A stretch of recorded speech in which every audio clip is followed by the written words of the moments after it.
नमस्कार सर्वांना, मी स्मृती माझ्या चॅनलमध्ये तुमचं स्वागत करत आहे। आज आपण बघणार आहोत एकदम सोप्या अशा पद्धतीमध्ये बटाटा आणि शाबूच्या मिक्स अशा पापड्या। एकदम खायला खुसखुशीत होतात आणि चवेला देखील खूप छान लागतात। तळून खाऊ शकता तुम्ही, भाजून खाऊ शकता आणि ह्याच्यासाठी आपल्याला साबुदाणा शिजवायची अजिबात गरज नाही आहे। एकदम सोप्या अशा पद्धतीमध्ये ह्या मी पापड्या कशा करायच्या ती सांगणार आहे। चला तर मग आता आपण रेसिपीला सुरुवात करूयात।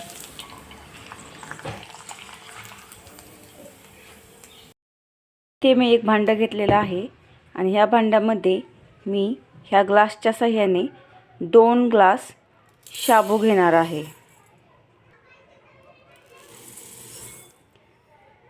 आता हा शाबू स्वच्छ पाण्याने 2 ते 3 वेळेस आपल्याला धुवून घ्यायचा आहे।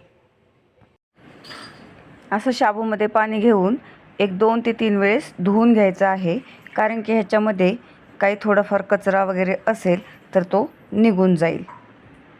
शाबू चांगला असा धुवून घेतलेला आहे।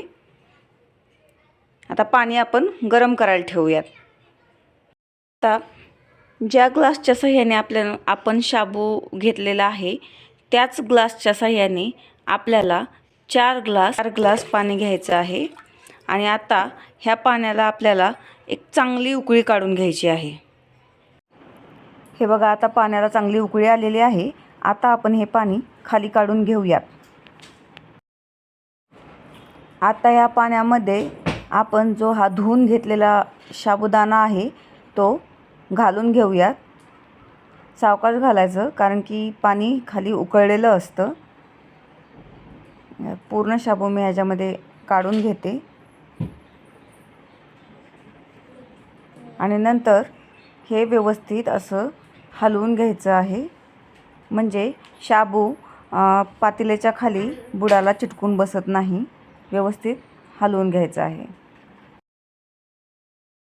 आणि ह्या शाबूला रात्रभर आपल्याला भिजत ठेवायचं आहे। त्याच्यावरती असं झाकण ठेवून ह्याला रात्रभर ते आपण भिजत ठेवूयात। आता रात्रभर भिजल्यानंतर आपला शाबू असा दिसत आहे। आता एका चमच्याच्या साहाय्याने त्याला आपण थोडंसं हलवून बघूयात। हे बघा, हे असं होतं। आता हे पूर्ण आपल्याला काढून घ्यायचं आहे। आता मी हे एका ताटामध्ये 1.5 किलो बटाटे घेतलेले आहेत आणि आपल्याला हे 2 ते 3 पाण्याने स्वच्छ असे धुवून घ्यायचे आहेत। ह्याच्यावरती भरपूर माती असते। हे सगळे बटाटे धुवून घेतले आहेत।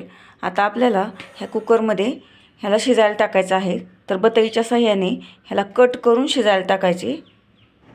आता हे बटाटे आपल्याला एका बतईच्या सहाय्याने असे उभे काप करून घ्यायचे आहेत, म्हणजे आपले बटाटे चांगले शिजले जातात। थोडेसे कच्चे आणि कुठे शिजलेले असं होत नाही। त्याच्यामुळे असे 2 भाग करून कधीही बटाटे शिजायला टाकायचे, म्हणजे चांगले शिजले जातात।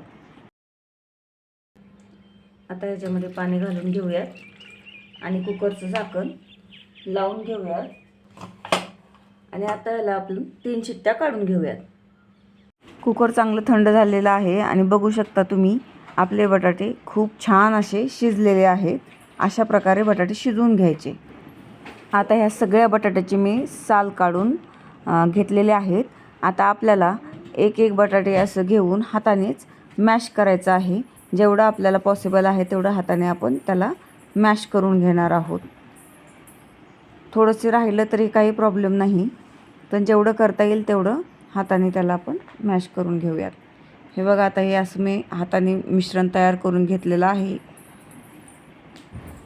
आता आपण ह्याच्यामध्ये जो रात्रभर भिजू घातलेला साबुदाणा आहे तो मिक्स करणार आहोत। हे सगळं आपण ह्याच्यामध्ये काढून घेऊयात।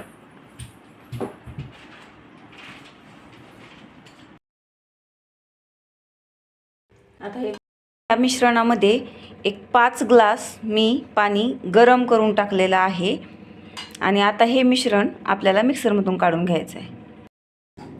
हे बघू शकता, असं मिश्रण इतकं असं फाईन असं आपल्याला काढून घ्यायचं आहे।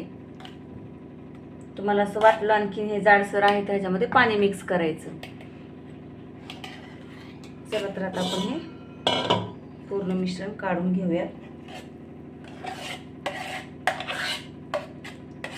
बघू शकता कलर किती सुंदर असा आलेला आहे. आता हे सगळं मिश्रण आपण मिक्सरमध्ये काढून घेऊयात. आता हे सगळं मिश्रण मी मिक्सरमधून काढून घेतलेलं आहे. आता मी एका मिक्सरच्या भांड्यामध्ये एक 7 ते 8 मिरच्या टाकलेल्या आहेत. तुम्हाला जेवढं तिखट आवडतं त्यानुसार टाका. आणि त्याचा असा ठेचा बनवून घेऊन आपल्याला ह्या मिश्रणामध्ये टाकायचा आहे. मिश्रणामध्ये कधीही लाल तिखटाचा उपयोग करायचा नाही. चवीनुसार मीठ टाकायचं आणि आता हे मिश्रण व्यवस्थित हलवून घ्यायचं आहे. आता आपलं हे मिश्रण पापड्या घालण्यासाठी तयार आहे. चला तर आता आपण घालून घेऊयात. तुम्हाला जर पीठ जास्त घट्ट झाले असं जर वाटत असेल तर तुम्ही त्याच्यामध्ये कोमट पाणी करून मिक्स करा. काही होत नाही.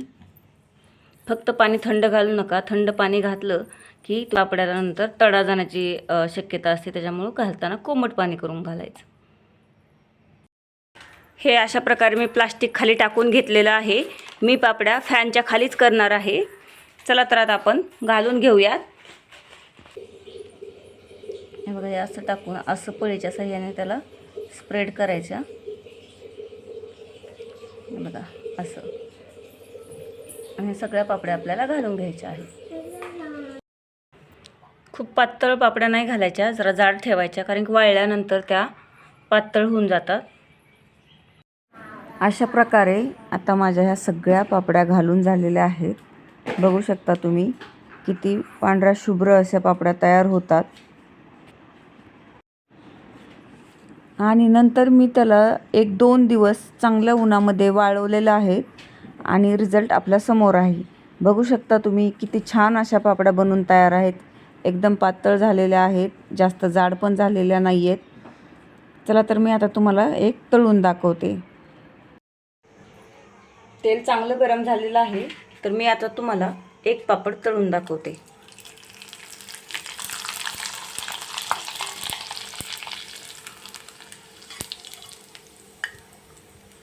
बघा, छान असे पापड होतात. नक्की ट्राय करा. हे बघा, हातांनी सरळ तुटले जातात, एकदम खुसखुशीत होतात. नक्की ट्राय करा. आणि रेसिपी आवडली असेल तर एक लाईक करा आणि कमेंट करा. माझ्या रेसिपी तुम्हाला आवडत असतील तर माझ्या चॅनलला सबस्क्राईब करा, कमेंट्स करा आणि शेअर करा. भेटू लवकरच दुसऱ्या रेसिपीसोबत. तोपर्यंत मस्त खा आणि स्वस्त रहा. बाय.